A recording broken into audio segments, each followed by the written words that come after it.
You can learn structure from a program, delivery from a program, presence from a program. But most speakers have done all the programs, and yet there are so many who aren't where they want to be.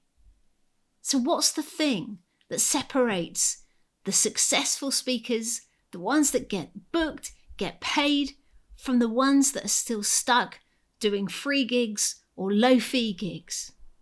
Well, I think it's probably the one thing you can't learn from a program. And most speakers don't even know that they've already got it. I'm Sarah Archer, and this is the Speaking Club podcast, designed to help you become the highlight of any event you speak at and land more gigs. Now, today we're talking about that missing ingredient. But I've got a question for you. Have you ever had one of those moments where something felt really right, or maybe really wrong, and you couldn't put your finger on why? There was no spreadsheet to prove it. It wasn't logical. It was just a feeling or this quiet voice telling you what to do. Now, you might call that intuition or gut instinct or experience talking. But however you position it, this is something that most of us have felt at one time or another. Now, the big questions are this, though. Should you trust that feeling or that quiet voice? And second, what role should intuition, if we call it that, play in our speaking businesses, our careers, and the opportunities that we choose to pursue? Now, my guest today is a lady called Jenny Carrell. She's an intuition coach, and she helps people strengthen their inner guidance and understand how it connects with the opportunities that they create in their lives. In this conversation, we are going to explore everything from intuition and manifestation to self-belief, visibility, and why some speakers seem to attract opportunities while others keep hitting roadblock after roadblock. So whether you are a skeptic or you're already a convert, one thing I'm going to promise you is that you're going to find this conversation fascinating. And it just might be the game changer that you've been looking for. Right, let's head over to my chat with Jenny Carrell. Just wanted to give you a quick heads up that we had a couple of technical issues in recording this interview, which meant that the audio isn't at the high quality we would normally expect, and also one of the cameras failed partway through. Maybe it was Mercury in retrograde. If you know, you know. Other than that, it's an amazing interview. Know you're going to love it. Let's head over right now.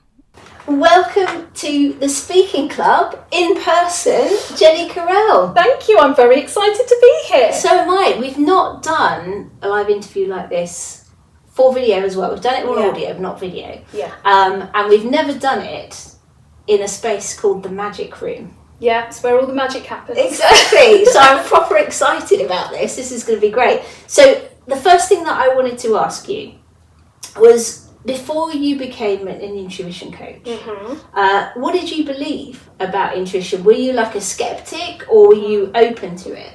So if I'm completely honest, I'd heard of the word intuition, but I hadn't actually got a clue what it was, what it meant, how to use it.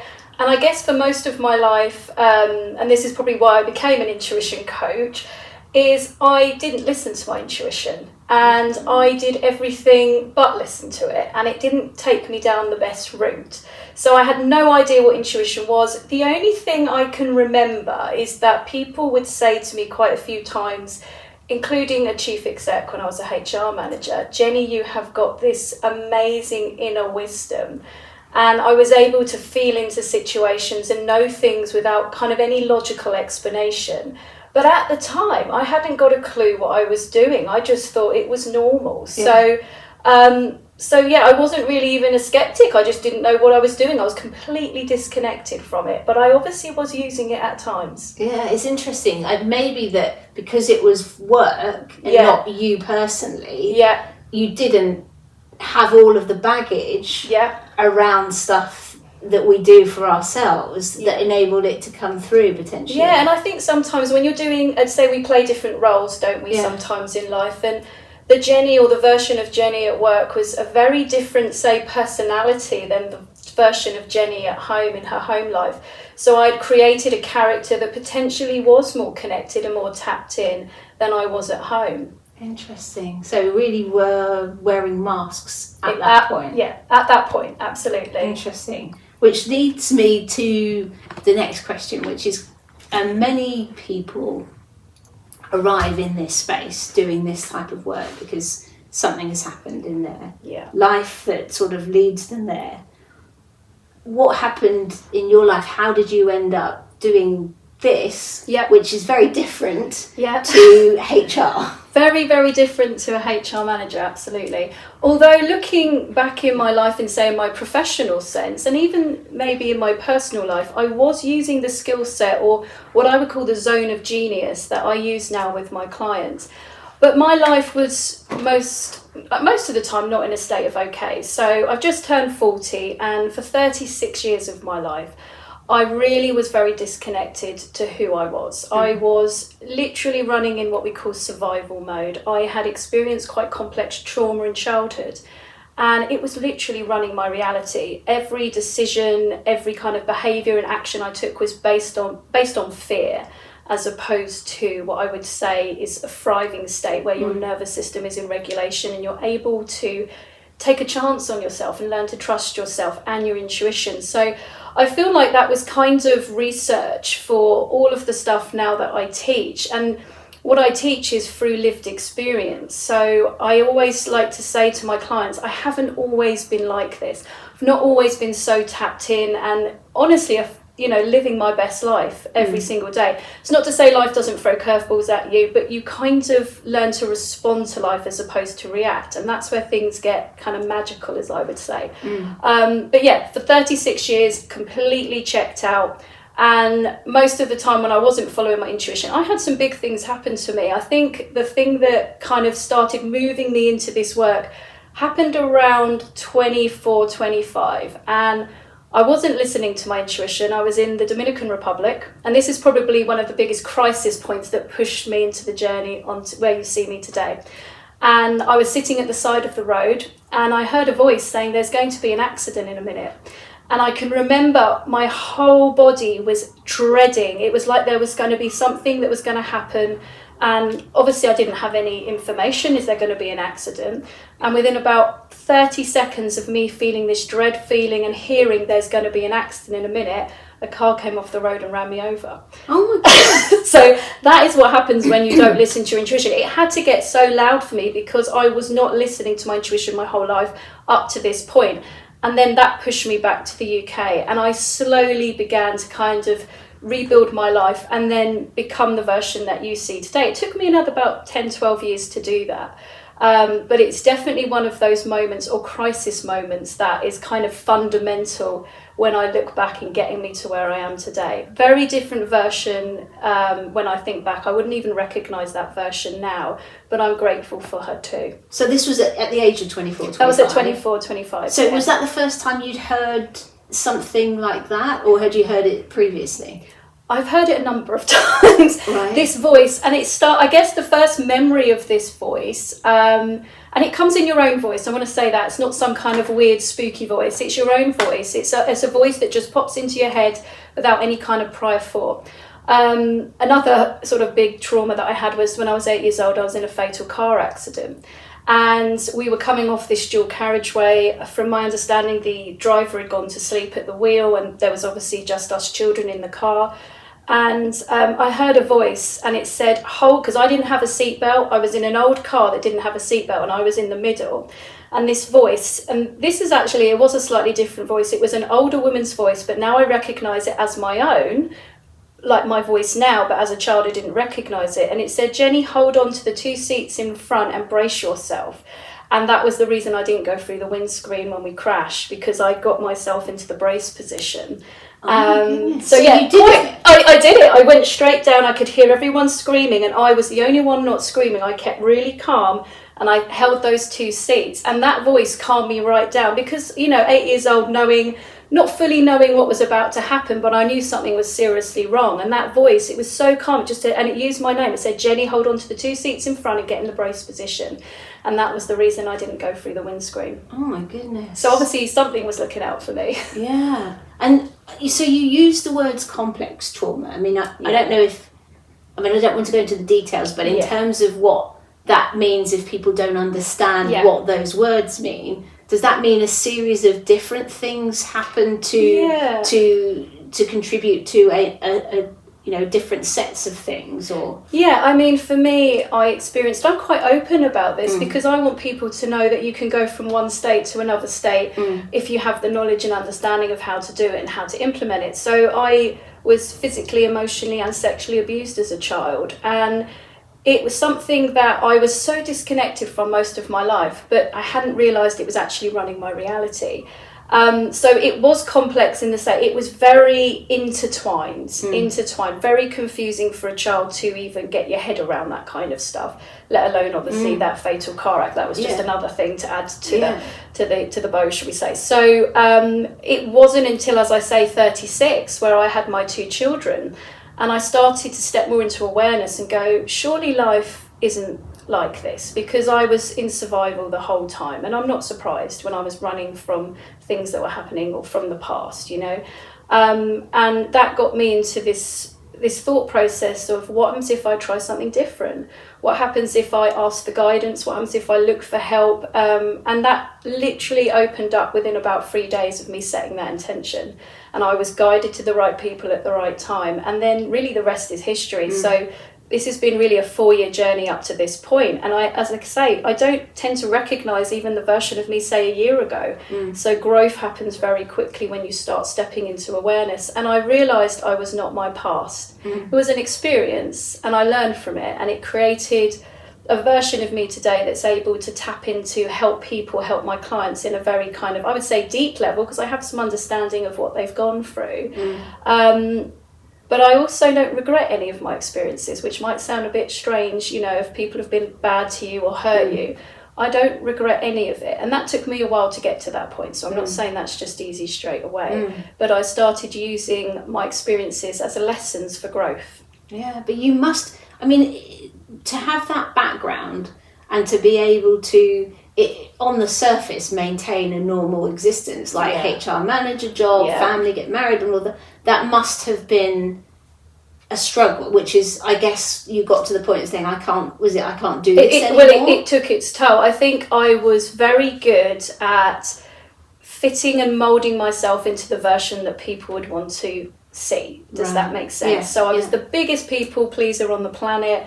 I was living my life for everyone but myself and their expectations, even to, and I'm sure my mum won't mind me mentioning this, but I became a HR manager because she was a HR manager and she told me I'd be a good HR manager. And I was a good HR manager. There isn't, I had a lovely time, worked for a local charity for homelessness in Worthing, and I had a wonderful time as a HR manager, but I wasn't aligned to it. And I started to recognise that all my decisions in life up to a certain point were based on other people's expectations of me. And things really did start to shift when I put myself first. That's when life really started to move in a completely different direction.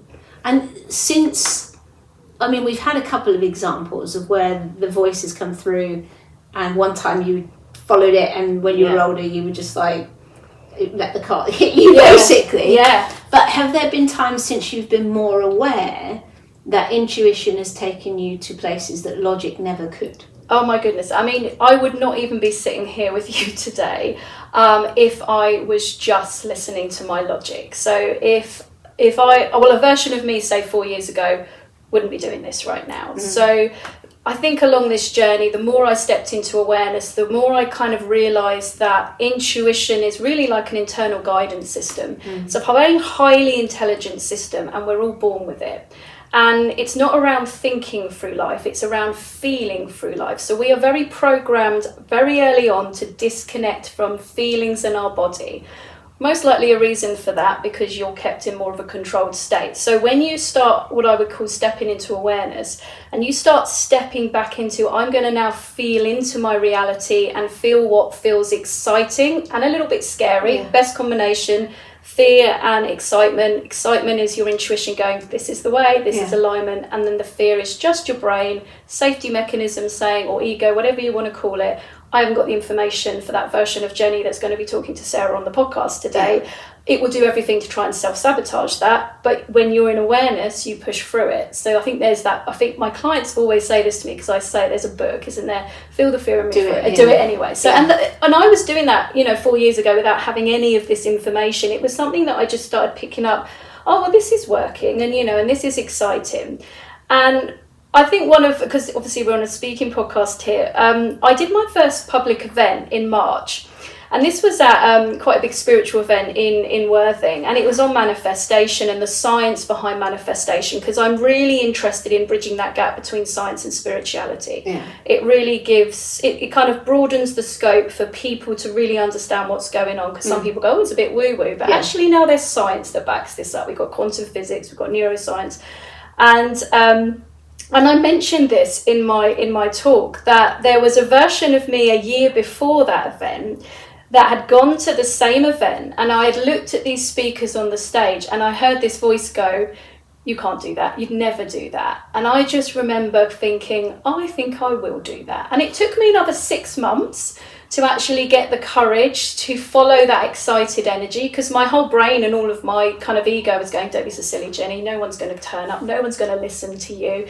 And I remember being on a walk on the school run, and this voice came in and it said, message, and her name's Debbie, she runs the event, message Debbie and say you would like to do a talk. And I didn't know what the talk was going to be on. So there I was on the school run messaging Debbie, and she said, that's great, Jenny, I'll book you in. Okay, so then obviously I felt the fear, because I'm like, oh my God, what have I just signed up for? Yeah. And when we get to the event, so fast forward 6 months, I'd done a lot of preparation for it, but I can remember being up on the stage, and there were people that were even sitting on the floor because they ran out of seats. And I remember thinking, oh my God, Jenny, you have manifested this down to a T, because I was visualizing it. I wanted to make sure that the room was packed, even to the point where the feedback from people was exactly the things that I had actually been saying that they were going to feed back to me. And I think that's a real good example of manifestation. You have the idea, but you do have to take action on it, and you have to move through that fear state. But when you do that, what you do is you're teaching your nervous system that it's safe to do so. So then the next thing I applied for was a TEDx talk, and that's when you came into my reality. So, it's that kind of thing. When you start following your intuition and you move through the fear, it opens up to all these opportunities that were always there and available to you, but you would never have even taken the chance on yourself. What's really interesting that's coming through for me is how easy we find it, and we don't judge it, to listen to the voice that says negative things to us. Yeah. And that, we'll listen to that. That voice doesn't, we don't generate that voice. The thoughts come through. Yeah. But when it comes to intuition, which is still the same thing, it's a voice in our head sending messages to us. Yeah. Suddenly that's skeptical. We're skeptical, and it's weird. So why is it, do you think, we're so willing and to accept one side of the coin but not the other? Or why is it so hard to hear that one? Yeah, with this one's so loud. Because I think when we're children, schooling system, society, all of it, we're very much programmed, and I'm sure a lot of people can recognise this, to go through the inner critic is what we call it, inner critic. So it's a narrative, and it's your brain's safety mechanism. Your brain isn't designed to help you follow your dreams. Absolutely not. Its job is to keep you safe. So if there's a version of Jenny that wants to do a talk in front of all these people, and my brain has never got the information that that's safe, it's going to bring in the voice, and it's going to say, don't do it, you're going to be laughed off stage, all of that kind of narrative. But I learned not to listen to that voice. And I call it a technique that I kind of created for myself, really, but now I teach. It's called flipping the script. So I trained myself to talk to myself as if I'm an inner coach, or my best friend, biggest cheerleader. So when that voice comes in, I now pay attention. Oh, here comes, and it's just the brain. I just go, it's your safety mechanism, thanks for that. I even call it a bit like my human. I'm like, thanks for that. And then this other voice would come in going, Jenny, I'm so proud of you. You're going to be absolutely amazing. And what you're going to deliver is exactly what those people need to hear. And I think with intuition as well, it isn't just that voice in your head, it's the feeling you get. So we are so used to obviously hearing that voice, and that voice, that inner critic, is very deeply programmed by the age of 35. So it does take a while for you to unprogram yourself. You're not going to get it, amazing straight away. It takes practice, it takes consistency. And this is backed with science. We're creating new neural pathways in the brain, reprogramming that subconscious mind. But intuition is a feeling, and I think when it comes to decision making, if we're thinking about being more decisive and moving into things that are more aligned to us in our journey, we all know the right decision, don't we? So when something comes in, you know what to do. And normally intuition isn't going to feel comfortable. So it's going to be, I know this decision, but this uncomfortable energy is going to come in. So I always like to say, you know the decision, that's the intuition part. Anything after that is you negotiating with fear. Yeah. So you're not really worrying about the decision itself. You're worrying about what's going to happen to you. Who are you going to be after that decision's made and you follow through? Are you still going to have the same friends? Are your family going to talk to you? And I had to go through all of this. I had to lose people, had to reframe relationships with family members, because I recognised that I no longer was aligned to that version. And as I started to follow my intuition, all this amazing stuff started coming in, but it did rock the boat for the life that I had once lived. And that's hard. I always say that's hard. But you always know the right decision, and it's normally the one that feels uncomfortable. Yeah, definitely.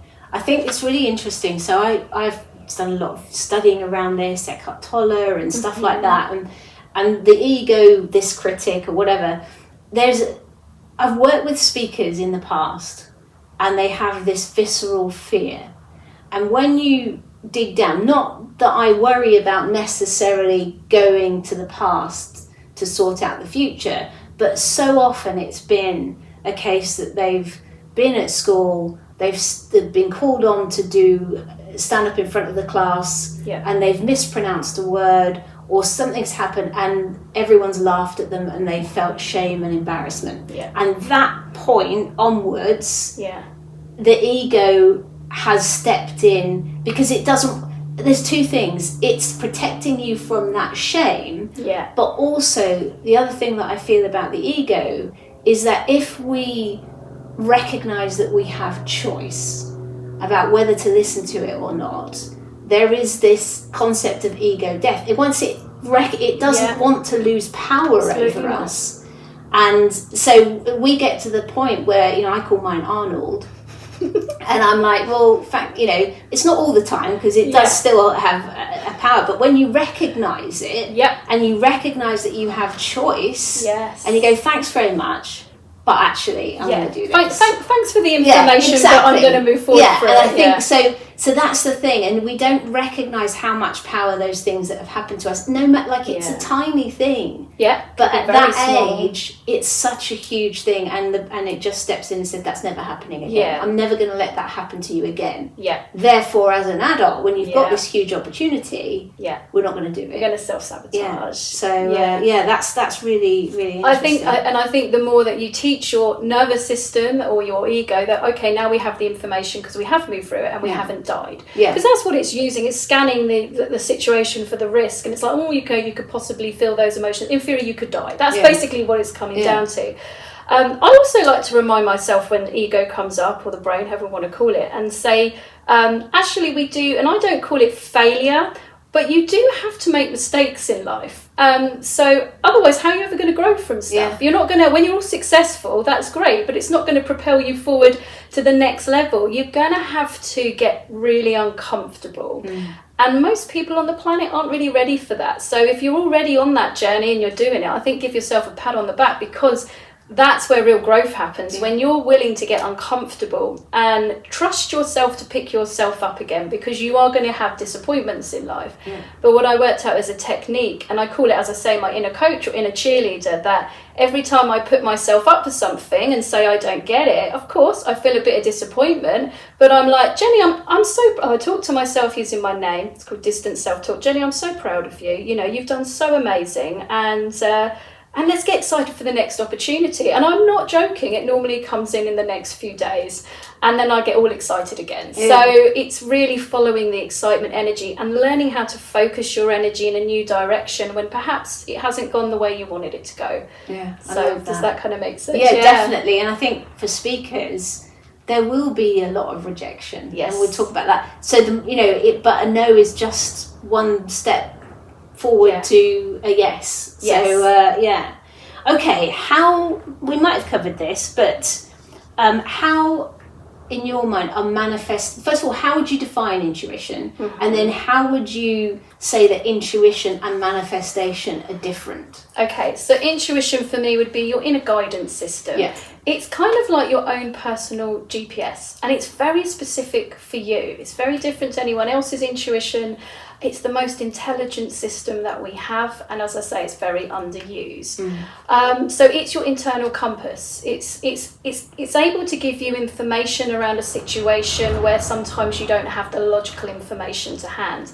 So we've all had those times where you just don't know why you don't like this person, for example. We've all had this, haven't we? Where you're like, you almost try and force yourself. I'm getting this real niggle, and it normally sits around the solar plexus, which is kind of the stomach area. This is one of your energy points of the body. And you get this kind of niggle there, your gut feeling, and you're like, I'm not sure. Everyone's loving this person and I'm not.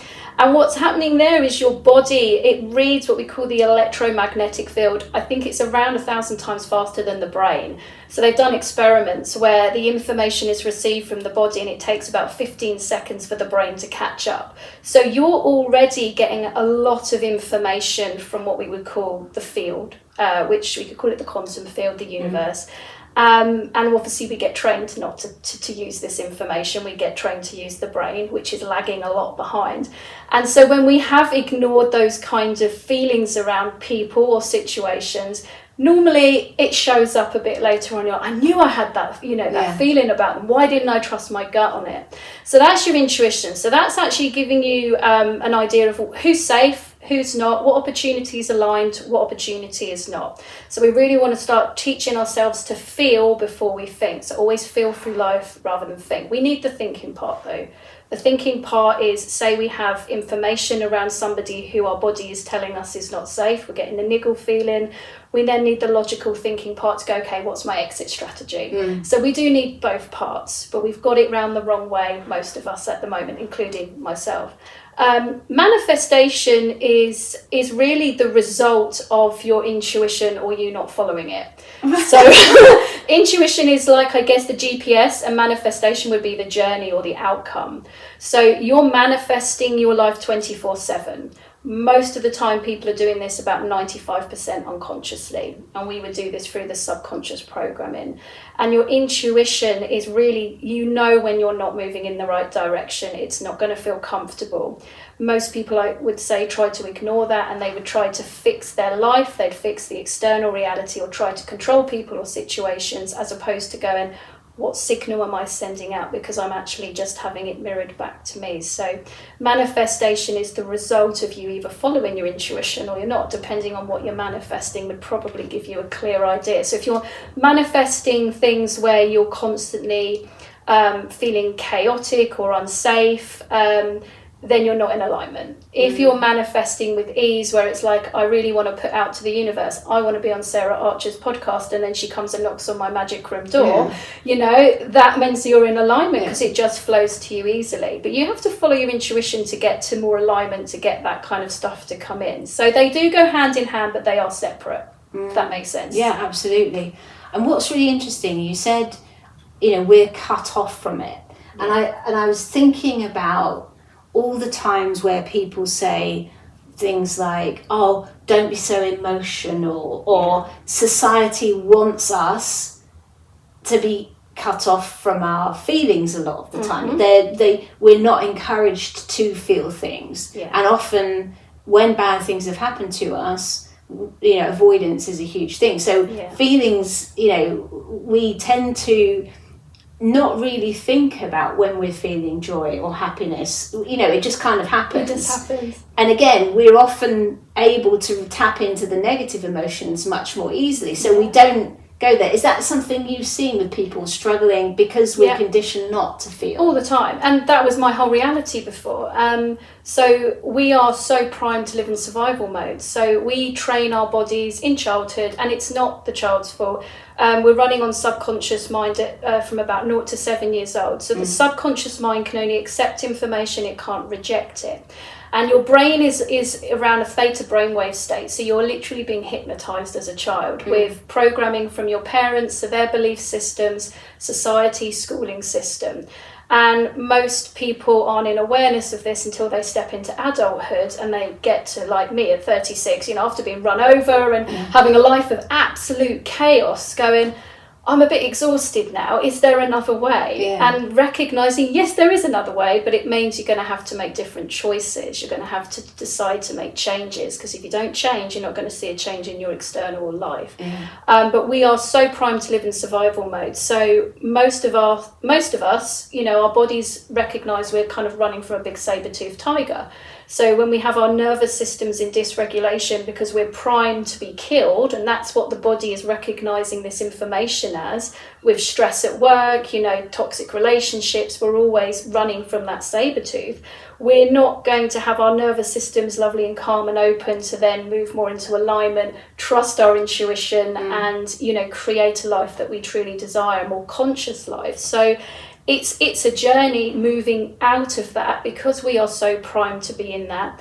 And could we say that's right? No, it's not. But, I think there's more people now stepping into awareness that recognize how precious our children are and how precious the brain is at that stage, to start implementing more sort of Thrive-based belief systems, like you are enough, I'm so proud of you, I love you, and all of this stuff. But I always encourage parents in particular, it's great if you say this to your children, but make sure you say it to yourself, because the children are picking up on a signal as well. So it's not just conscious, you want to go subconscious. And also, you can't be controlled once you step out of survival state. When you're in survival state, you're not thinking as you would in a Thrive state. You aren't going to take the opportunities that are going to propel you forward. I mean, I had a conversation with someone this week and they just go, Jenny, I just want to remain stuck. Absolutely fine if you want to remain stuck. I'm quite happy to plod along. And I said, that's absolutely fine. I'm not judging at that point. I guarantee at some point they will, because it's going to get more and more uncomfortable. Or, have like a crisis moment like me. But we don't want to get to the crisis point. We want to start recognizing that we're running on this kind of programming. And the more awareness we step into it, more we kind of question our belief systems, question our thoughts. It's called metacognition. That is when you're going to start following a life that's truly aligned to you. And that's where the magic just starts turning up with the opportunities and people. And who doesn't want to live a life of enjoyment, joy, abundance, contentment? It's possible, because I've lived the other state and now I live this state. But I'm not saying life's always perfect, and I'm always very honest about that. I still have things happen to me, and I just come from a very different perspective than I would before. I would go, what's the information I need to process here? But you're completely right. We are so programmed not to feel. Because if you feel, you're going to be moving out of what we would call a kind of fear-based narrative. Interesting. One of the things, and I'm just going to bring it up because I want to share this for people listening as speakers. So I have a lot of resistance often from speakers who want to get audiences into action, but don't want to feel manipulative in terms of their audiences, in terms of tapping into the pain beneath the surface of the problem that people have. One of the things that I share with speakers is a story about a guy goes into a petrol station and he's queuing up to pay for his petrol, and he hears this awful groaning noise. And he gets to the front of the queue to pay, and he says, what's that noise? It's terrible. It's like horrible. And the guy says, oh, don't worry about that. It's just our dog. He's lying on a nail. When it gets painful enough, he'll move. And this is the same thing for people, and in a sense, as a speaker, part of your job is to, in a sense, either through your own story, to amplify the pain, so that people recognise there is pain there, to bring it into focus, and also to show the other side of the coin, like you have. I don't know, like, and people resist that, but sometimes people need you to show them. And I think our jobs as speakers, or whoever we are, whatever job we're doing, in the sense is, and I find this really inspiring, one, through people's their own story of transformation, to show, one, it is possible to other people, because it is. But also, I've learnt you are going to trigger people. And so through your own kind of transformational journey and sharing your story, you're not always going to be met with everyone cheerleading you on. Quite the opposite. And actually, if everyone likes you, it's a clear indication you're not what we call in authenticity, and you're not sharing an authentic message. Because you are meant to trigger people as part of the process. And actually, it's a little gift you're giving to them. They will not see you as a gift. They will see you as a threat. Because what you're doing is you're showing to them there is this other way. But when we have deep programs running us, and we're living in what we call victim state, anyone not living in a victim state is going to feel threatening to their ego, the brain. Oh my goodness. Ooh, we don't have that information. Yeah, it's fine for her, but not for us. And that's all it is. So it's starting to learn not to take it personally. But I do feel like when you inspire people, it is sharing your story, and it's going, I was in this pain, and I'm also honest about it, that I still feel pain. It's not like you're ever going to disconnect from that human level. Actually, intuition and this kind of work that I teach is very much embodying you more into being a human and having a human experience, which means we've got all these emotions. We're emotional beings. Why aren't we able to process them and feel them? Because we've been trained to think they're unsafe, but they're not. They're our guidance. Actually, your compass for life. Exactly. Basically. Well, I mean, you've shared a few of these, but I'm just curious. And it may be you or it may be someone else. What's your most sort of extraordinary manifestation story? I'm only giggling because we had the conversation before we got on the podcast. But so when you turned up, I explained this room, which is called the Magic Room. It was named by the builder who built it. Did not exist like 2.5 years ago. So I had started moving into more of this kind of work. And I used to have to kick my family out of the house when clients would come, and I was, attracting more and more clients. And I can remember just going, I just need a space. I want a space where it's separate from the house. And where we're sitting here, it used to be a garage and a big workman's shed. And I had no money for it. I could have, saved up. It would have taken me a long time to save up for the money because it wasn't a cheap build. And I think it was around 4 months of me kind of visualizing, and obviously I was doing the work, and I was, really picturing myself in this room, even to the point where we've got peppermint walls, and up here, probably your viewers can't see, but a starlight ceiling and silver carpets. And so for about 4 months, I was getting really excited by this idea, not having any money for it.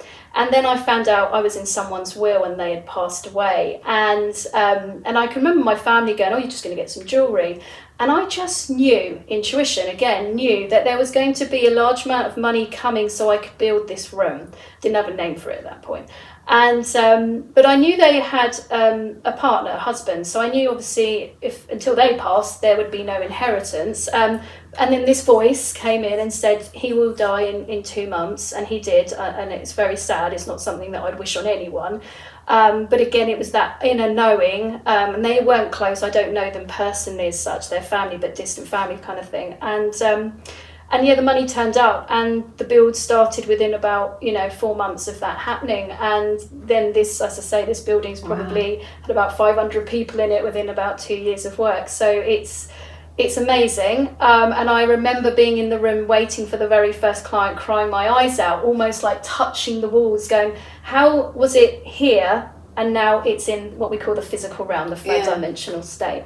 And that was literally moving in alignment, which means your thoughts and your actions and behaviours are all moving in the same direction. In other words, showing up for me, starting to step into my authentic version, starting to imagine what it would feel like to be in this room, picturing people that I would be training with no idea how that was going to happen. And then it all just started to come in. Yeah, it's brilliant. It's brilliant. I think this is probably one of the most, maybe not underutilized or spoken about tools in manifestation is your imagination.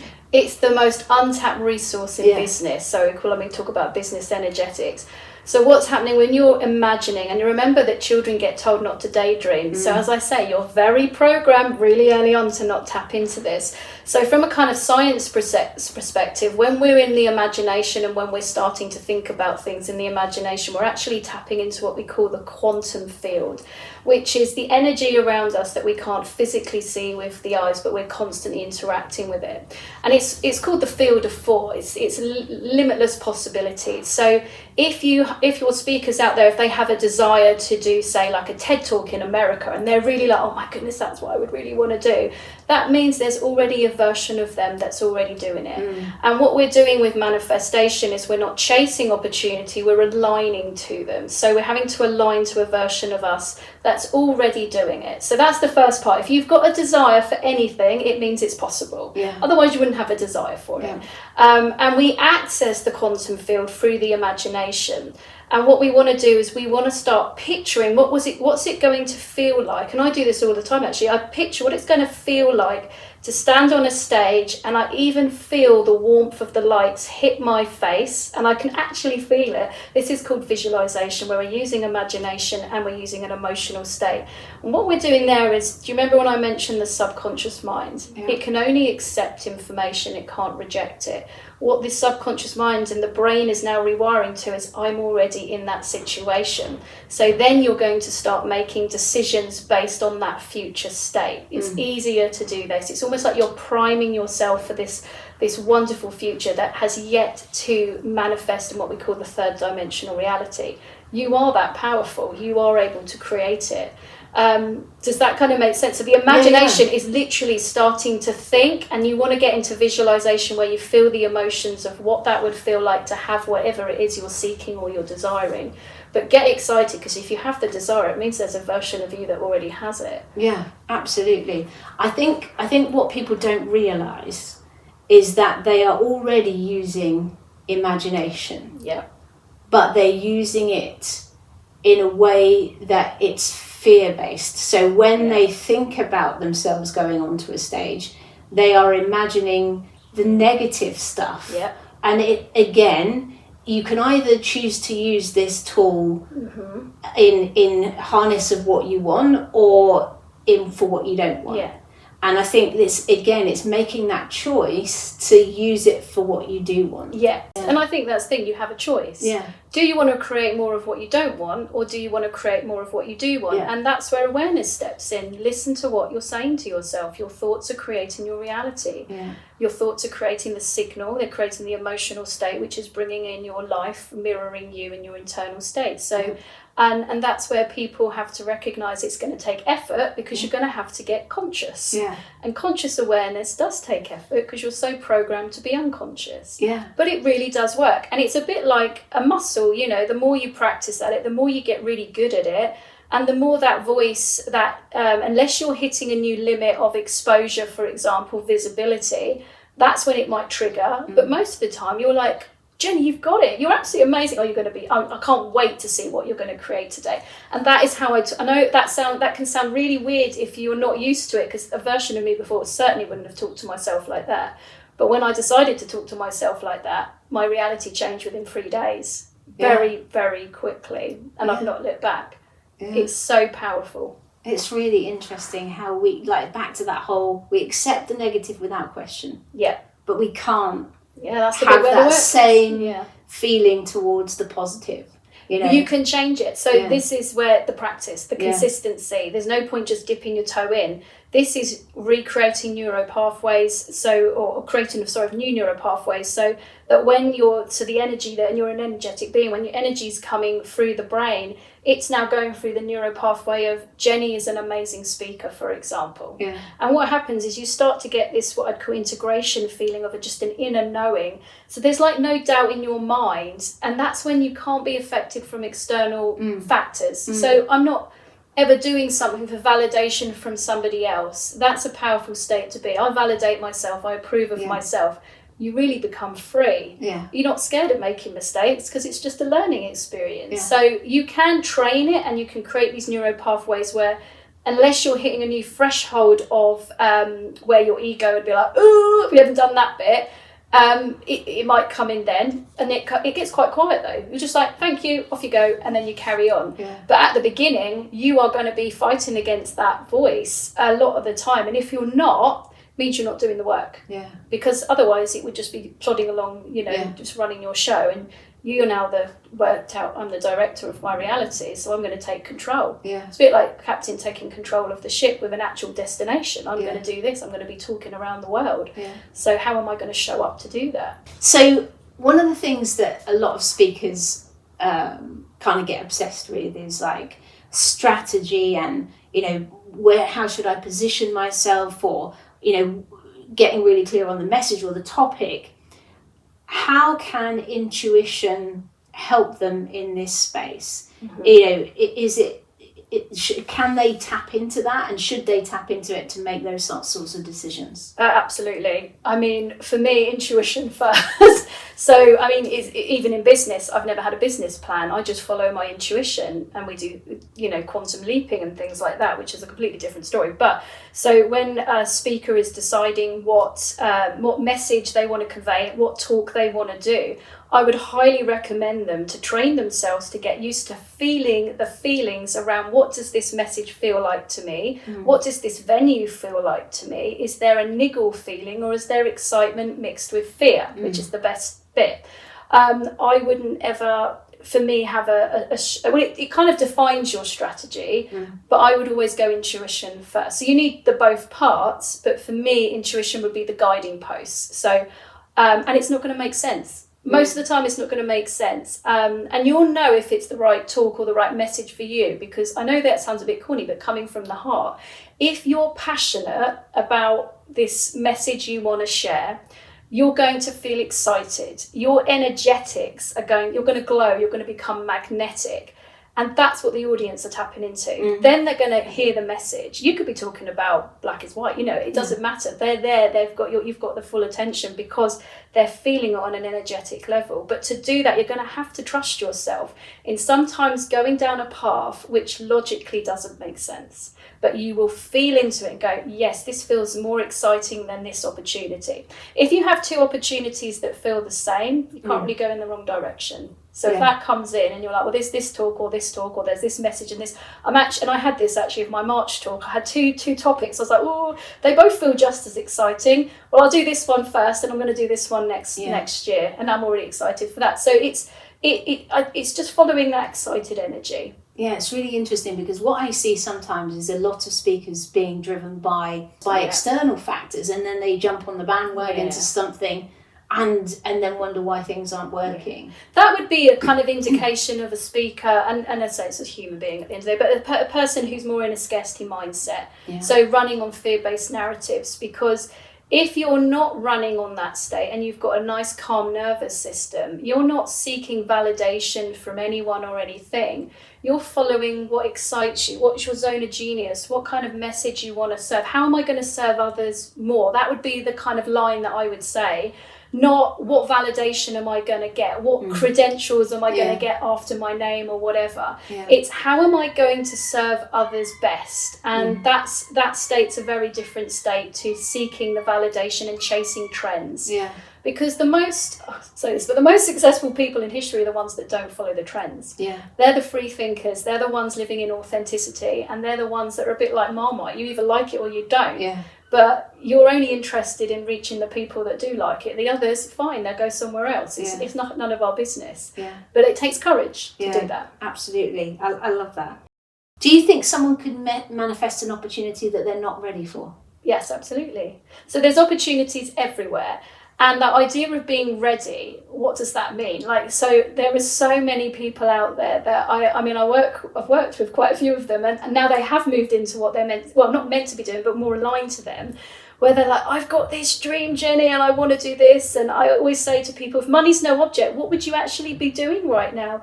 Oh, well, I've always wanted to do this, but I need to do this first and this, and I'm, I need to get this qualification and all of that. And they've already talked themselves out of it. Yeah. So, and I had to go through this too, and I didn't have any versions of Jenny telling me, keep going, and this is what I love to do for people, because it's really helped me being my own cheerleader. I can cheerlead others on. But yeah, it's to that point where I sign up for stuff, which I'll be like, yes, great opportunity, and then I'll crap myself after, because I'm like, I'll figure it out. But I get so excited. Do you know what it is? I think it's you learn to trust yourself. When you trust yourself to be able to cope with any situation that arises, you're free. And you become unstoppable. So that's what I advise people do. Start learning how to trust yourself. One of the things I would do is never let myself down. If I say I'm going to do a certain thing on a certain day, I will do it. I will not let myself down ever. And that helped build that self-trust. Trusting myself with my inner knowing, my inner voice, learning to trust the intuition, built on that kind of muscle.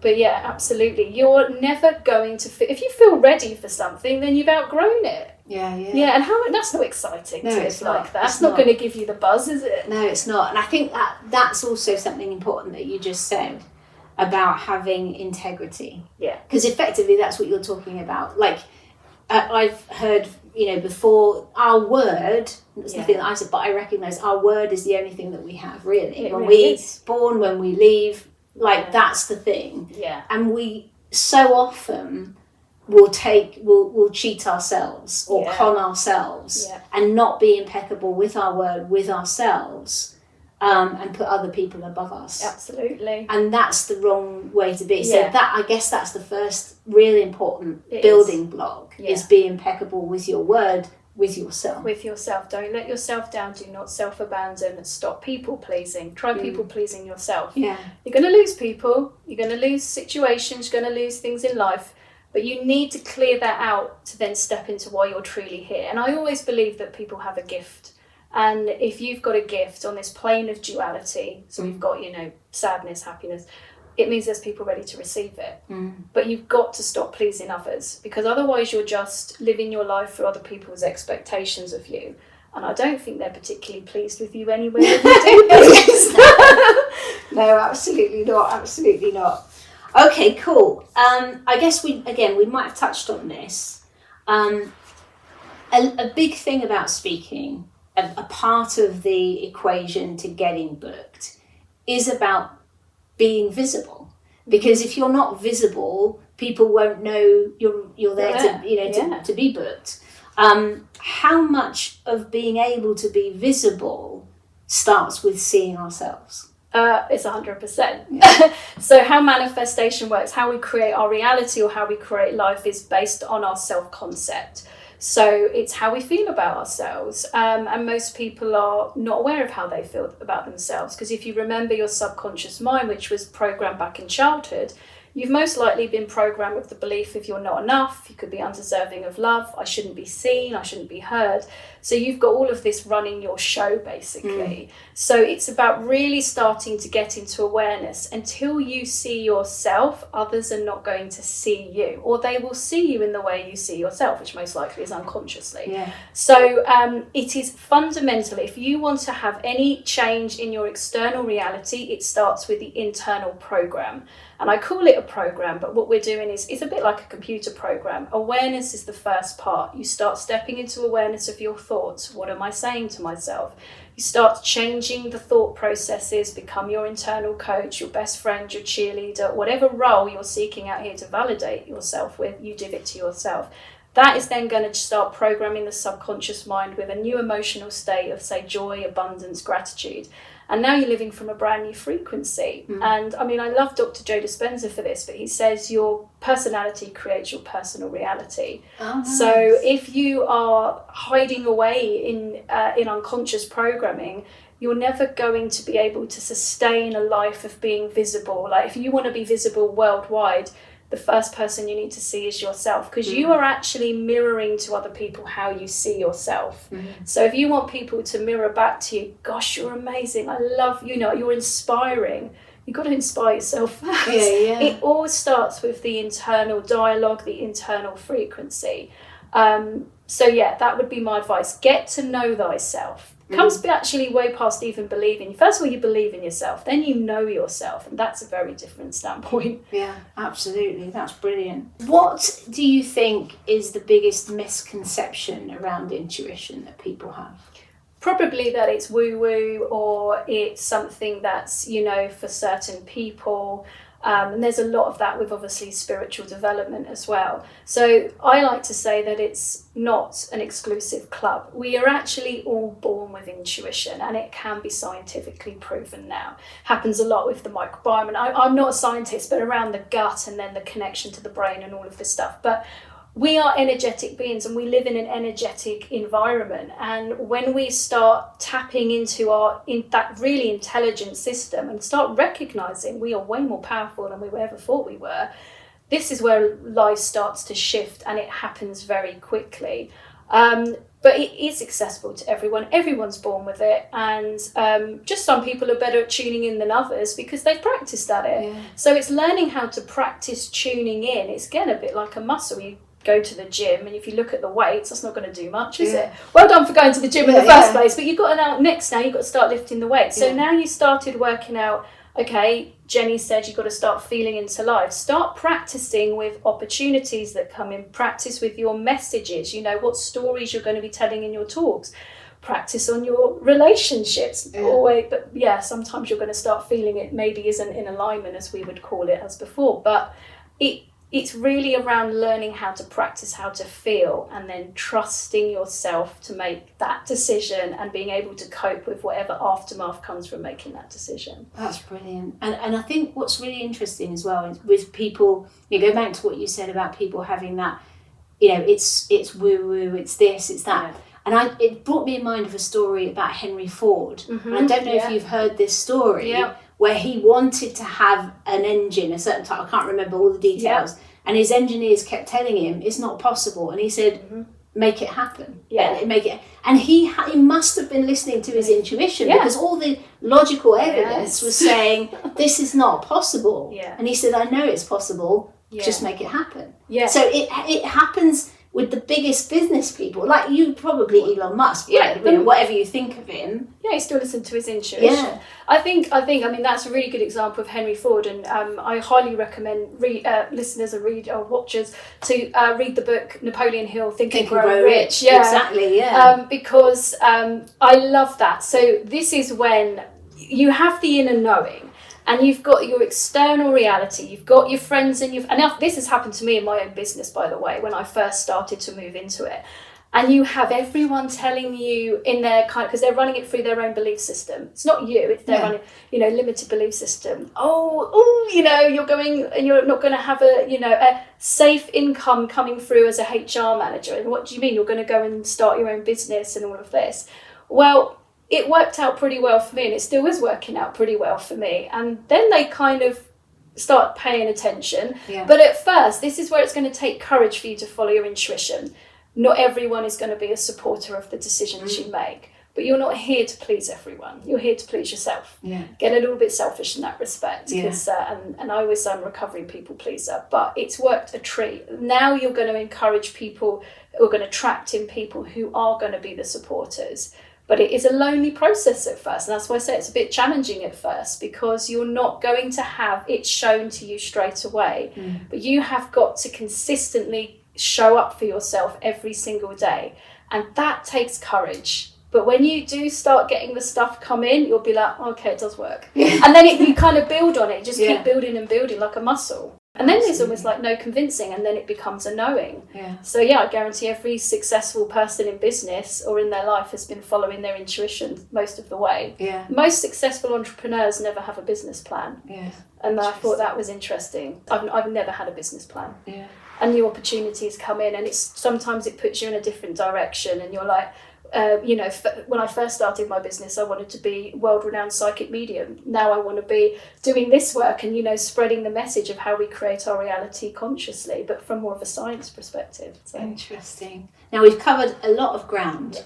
But if you had to sort of summarize for speakers out there that are thinking, I would love to be on this stage, but have kind of, not given themselves the credit that they can get there, what are the 3 steps that they could take to manifest this dream gig happening? Okay, so first things first, they need to get really clear on what they want, because the universe or your life is just mirroring to you, and it loves you unconditionally. So if you're a bit hesitant of actually what you want, the universe is going to give you more confusion. Yeah. So first we'll get really clear. What is it that who do I want to serve? What message do I want to get across? What do the stages look like? Are they all massive stages? Are we on a TV screen? And I always say, think big. Yeah. The universe isn't on a budget here, so start thinking big. You are literally unstoppable. So you want to get really clear on what you want. Second is you want to start embodying that version of you now. And it's a bit like a TV screen. So if you're on channel 1 and you're at where you currently are, and say channel 8, I always like number 8 for abundance, but 8 is you speaking in TED Talks all around the world, for example. You're not chasing that. What you're doing is you're going to tune in the frequency of that version of you that already has it. So do you remember when I mentioned about great time to do it is at night, just before sleep? Start to visualize, what does it feel like to get onto that stage? What does it feel like to feel the light, the warmth of the lights on your skin? What does it look like? What's the floor like as you walk on? I can still see it because I do this all the night, every time. And feel in the body, start feeling what emotions are attached there. Okay, so we've got joy, we've got excited, abundant energy. We're living our best lives. And what you want to do is you want to start thinking and acting and behaving like that version already in the present state.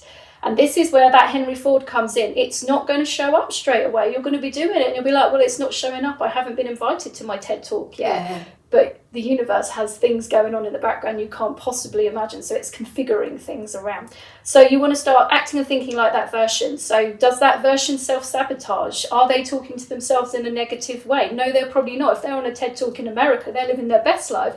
They've made it. So you have to act as if you are that version. And then the third point would be the action part. So a bit like when we've got the law of attraction, you've got the action part. You can't just do the visualization and just sit there, because you remember you've got to act like it. So you're going to say yes to those opportunities that could be your stepping stones. Yeah.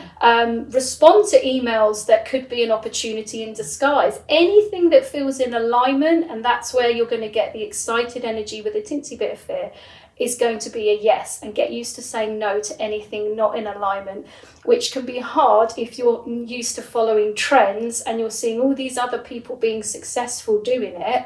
It doesn't mean that you are not going to be successful. Don't compare yourself to others. Yeah. Biggest killer of joy. You're on your own timeline, so don't look at what anyone else is doing. You just only have to focus on you, and also have fun. Yeah. Have fun along the journey, because when you get there, if you're not having fun along the journey, you're a bit like, well, what's next? So what is the point? Yeah. So have fun, explore, get curious, be playful like a child. The universe loves that energy. Yeah, thank you for sharing that. And there's just one point that I just wanted to check in with you on. A lot of people get hung up on how things are going to happen. Yeah. And they're trying to control how the universe delivers the thing that they want. Yeah. But that, I think, from my understanding, is one of the biggest ways of sabotaging that dream coming through. Is that right? Absolutely. It's hilarious when I look back at the examples that has happened to me, where my ego, should we call it that, ego is being attached to a certain outcome. I want it to go this way. And I now recognise that part of myself. It's what it's doing is it's seeking the validation from what we call external reality. And it normally gets taken away from me. But what I've learned is when it has got taken away from me, the more that's happened, because, it was in alignment in the sense it's aligned to where I want to go. But I've got attached to that, it's got to be this way. The most amazing thing has come in its place. So if you find that this thing that you're kind of seeking, this very specific outcome, that would be an indication that you're attached to it. And it's really hard not to get attached to stuff. But just start recognizing and start programming yourself to say, what's coming in its place is better. So Yeah. that just helped me detach from that, and it works a treat actually. Yeah. But it takes practice again, and it's in awareness that that's what's going on. You're not doing it to self-sabotage. It's just your brain's way, oh yes, well I can kind of work out I've got the safety systems in place for that talk, but maybe not that talk. Yeah. So that's what it does. So our job is literally to focus on the destination, to imagine being that person, that version of ourselves, and then to take action that is aligned with it, but not to tell the universe exactly what to. No, that's where the brain comes in. So you want to, you don't want to know how you're going to get to it. That's a bit of that. Your brain will figure it out eventually with intuition and all of that. But you just want to have some kind of idea of a destination and what is it that it's going to look like and feel like. Feeling is the most important part for the signal. But and then let go. I think it's a bit like when you order something off Amazon, you know, you put your order in, you don't sit there tracking it, and then all of a sudden it turns up in the porch. So you've surrendered, you've let go. So that part is really crucial in manifestation. Definitely. Cool. Well, listen, thank you so much for sharing all of that stuff. Now I'm going to talk about where people can find out more about you, work with you, book you to speak in a little bit. But first I have some questions to ask you. Okay. The first question I always ask guests is, what's the best thing that speaking has done for you? I think it's given me the confidence to share my story and my voice, and it's the impact that I've seen it's had on others. So there was a very different version that would have kept quite small at first, obviously people pleasing. And the more I've been able to speak out and the more that I've been able to share my message on whatever platform, whether it's a podcast, whether that's on stage, whether that's here in the Magic Room, it has been phenomenal how my life has changed. And I feel that the power of sharing our story through voice is one of the most fundamental things for connection. And the other thing that I ask, is have there been a time where, as a speaker, and it could be in your career or afterwards here in this new career, that things haven't gone to plan when you've spoken and you're like, oh my God, I want to forget all about that. It ever happened? Does that happen to you? Yes, but it's strange as I would reframe it. So I guess when I did my first public speaking talk in March, that obviously was the biggest audience in the sense of when I was talking about manifestation. And I can remember that at the start, I didn't mumble my words, but I had lost Fred, I guess. Yeah. And in that moment, I can remember going, Jenny, it's okay. No one actually knows what you're about to say next. And I brought myself back into, say, more of a calm state. But what I didn't do after that talk is focus on it. I literally was paying attention to how I felt, how I was so proud of myself, and that most people don't even have the courage to get up on stage. So you're doing pretty well, Jenny. And I use my name, as you say, a lot because it helps with the programming. Yeah, and I think that's actually exactly the opposite to what most people do, which is all that they will do on the way home is go over and over and over in a bit that didn't go quite right. And most people haven't even noticed. And if they have, they're probably going, well, brave soul for getting up there. And, you know, they're probably sitting there in awe of you that you're actually on the stage because they wouldn't do it themselves. Most people aren't happy to get up on stage. I've worked that out. So actually give yourself a pat on the back, whether you make a mistake or not. You know, it's a very small part. And also we learn from it, don't we? Exactly that. Cool. Next question. This might be a hard one, I don't know. Okay. What's the book that's had most impact on your life and why? Oh, that's a hard question. Because I've read so many. It's funny because the one over there is The Let Them Fury by Mel Robbins. And obviously that is, you know, a very well-known book now. But I think with that book, when I was reading it, I was like, I'm already doing a lot of this stuff. Yeah. I just didn't have a name for it. And so for me, it was almost like a validation that actually, Jenny, you are doing this correctly, you know, and you are helping people and you have been transformational for this reason. So I think I hear a lot, obviously, thought-provoking book, but there's been so many. Think and Grow Rich, Napoleon Hill, brilliant, absolutely brilliant. And most people would say The Secret. I do love Rhonda Byrne's, but I also love Bob Proctor. So now I'm going on, but Bob Proctor, amazing when he talks about paradigms and how we create our sort of, you know, internal state, external reality. And I always mention Dr. Joe Dispenza. Great one for people to look at. Yeah. Well, so what, is there a specific book? There is. I think it's called Become Supernatural. Oh. But he's got lots on YouTube as well. Interesting. So we'll certainly link to Napoleon Hill, to Mel Robbins, let them. What specifically in Mel Robbins' book was it that you resonated with most?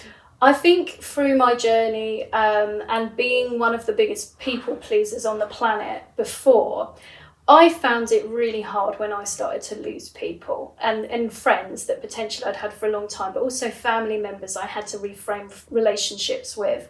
And that really hurt. I'm not going to lie. That's one of the most challenging things of this journey of when you sort of transform and you sort of move more into authenticity. People aren't going to necessarily like the new version just because they haven't got the information for it. And when I read that book, there were parts of me that went, oh, okay, others are feeling it too. And it's a normal stage to go through. So it kind of helped me, I guess, move through some of those challenges. But I will say it's never easy. No, we're primed for connection, and it's going to hit safety mechanisms if we have people moving away, or you're now excluded from friendship groups and you haven't done anything wrong, or you know, or people character assassinate you. So all this stuff is normal part of it. But it hurts. Yeah. And it was nice to have it validated by Mel Robbins. So that it's actually like a normal process and actually means you're on the right track. Yeah. Not everyone's going to like you, and that's a good thing. If you've got everyone, I remember saying, oh, I get on with everyone. Yeah, I wasn't in authenticity. Now I piss people off. I love that. Okay, what's the best bit of business advice you've had and why? Oh, hang on, let me have a think about that. I hear so much go with the flow, which is what we're talking about here. Go with the flow.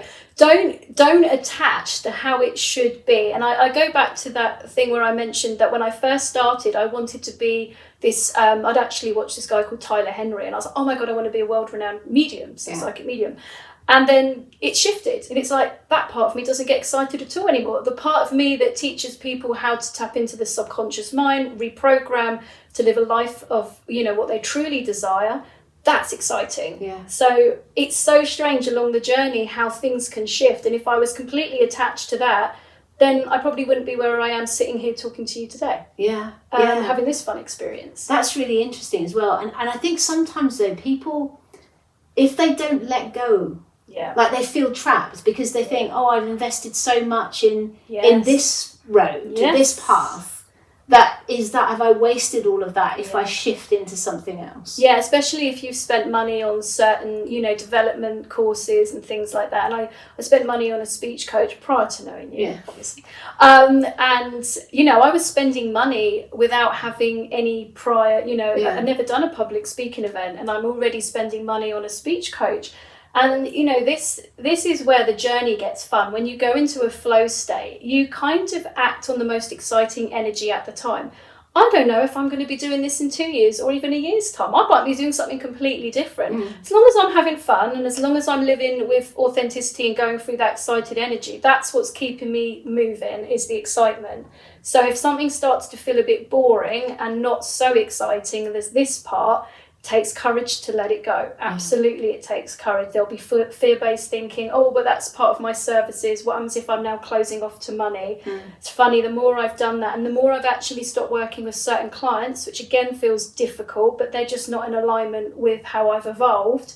Nothing wrong with them, for example. It's just a change in vibration that more stuff's come in, more of this exciting stuff's come in. But it's learned. You have to practice at it. Yeah, definitely. That's really helpful. Okay, last question. If you could have one mentor, they can be alive or dead, fictional or non-fictional, who would you choose and why? Oh, gosh. Oh, my God, there's so many amazing people. I think I'm just going to go with Dr. Joe Dispenza. Cool. Dr. Joe Dispenza for me was transformational. He is sharing information that for me is, if people have this understanding and it's not woo-woo because he's based in science. He never actually talks about it being a woo-woo thing, but it, you know, you could class some of it as, but it is so transformational if you are open to making change. And he helped me shift, and we call it quantum leaping. I've not met him obviously in person, and a lot of your mentors, sometimes you're not going to have one-to-one access to them. I listen to what I call the greats, the mentors, Bob Proctor, Dr. Joe Dispenza, Mel Robbins, talking about all her wonderful stuff.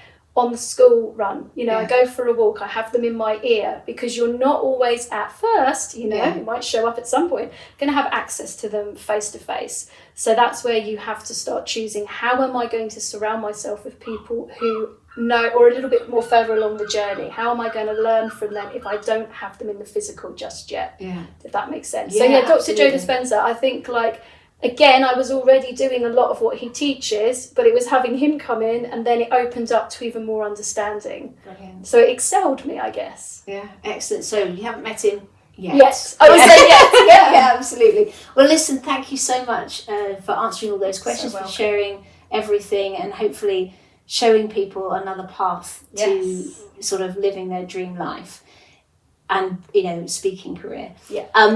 If people want to find out more about you, to work with you, to book you to speak or whatever, where's the best place for them to go? So I've got a website, theintuitivepath.co.uk, and I'm also on Instagram, again, The Intuitive Path, and Facebook, The Intuitive Path. So just Excellent. Google The Intuitive Path and I'm Excellent. sure I'll pop up. And you are also on LinkedIn. I am spotted you on LinkedIn. Yes, I am on LinkedIn. Cool. I need to update that, I'll be honest. I need to update Yeah, it. but so I they am. can, all of those options are available. All of those options, yeah. Cool. Excellent. Well, thank you so much again. Is there anything that you think you feel that you need to say in order to call this interview complete? No, I just want to say thank you. Thank you for the opportunity. Again, you were manifested into my life, and I feel utterly privileged to be on your podcast. Oh, and I nice. hope the information shared today helps people. I'm sure it will. Thanks so much, Jenny. Thank you. Cool. I absolutely love that interview. This is an area that I am super interested in, and I genuinely do believe that it's something that can make the difference between being successful or being stuck. And one of the things that I really appreciated about this conversation with Jenny is that she didn't position intuition as the opposite of strategy. Instead, she invited us to think about where strategy ends and something else might begin. And as speakers, we're encouraged to analyze everything, the niche, the message, the market, the next opportunity. And all of that matters, don't get me wrong. But perhaps there's also value in paying attention to the quieter signals that we get. You know, the things that we feel as well as the things that we think. And there are opportunities that energize us rather than drain us. And that energy can be such a big signal that we are moving in the right direction. There are moments that feel more aligned and less forced. And these are the things that maybe we should be paying more attention to. So whether you think, you know, of it as intuition or accumulated wisdom or simply knowing yourself better, I think these types of feelings and, you know, voice that we might hear, that quiet voice, that inner voice, are worth listening to. Because sometimes the biggest obstacle to the opportunities that we want to get isn't what's happening around us. It's the story that we've quietly accepted about ourselves. So maybe that's the question to leave you with on, you know, this episode. Where in your speaking business have you been listening to fear when you could have been listening to yourself? So there you go. I hope that you found that useful, valuable. Maybe it's got you thinking differently about stuff. And if it has, do go and find Jenny. I know she's on Instagram. Go and check out her website and let her know if anything particularly resonated with you. All of the links are in the show notes. And let me know what you thought. I'm over at LinkedIn. You can find me there. I'm also on Instagram. Or if you're watching on YouTube, bung a comment. Let me know what you think about this episode. Skeptics are still welcome, but I'm sure you're still going to find value in what Jenny was sharing today. So that's it from me. Thanks so much for paying attention, giving us your time, and it's been an absolute pleasure as always. I will see you next time. But until then, you know what I'm going to say. Go out, grab your life by the nuts, and get cracking. Bye-bye. It's a nightmare. You're an expert with so much to say, but now that you've been booked to speak, you're struggling to know exactly what to talk about. You want a talk that engages the audience and wins you new clients without you losing your personality or anyone feeling pitched to. But what happens when you sit down to create that talk is that you end up staring at a blank page for ages, or worse, surrounded by hundreds of sticky notes with content that you could include. With so much material, you just don't know where to start or finish. Don't worry, because many experts like you face exactly the same challenge, and that's why I created the Blank Page to Stage Guide. In just 50 minutes, this breakthrough resource is going to help you identify the big idea of your message, make it relatable for the audience that you're speaking to, and convey it all in a way that gets the audience inspired and on board with your idea. And it works even if you have tons of material or your subject feels less than exciting. If you want to cut through swathes of content and get a talk that you're excited to share, your audience loves, and wins you new clients, then grab your Blank Page to Stage Guide from saraharcher.co.uk/new guide-TSC. Oh, I forgot to say, it's completely free. Enjoy!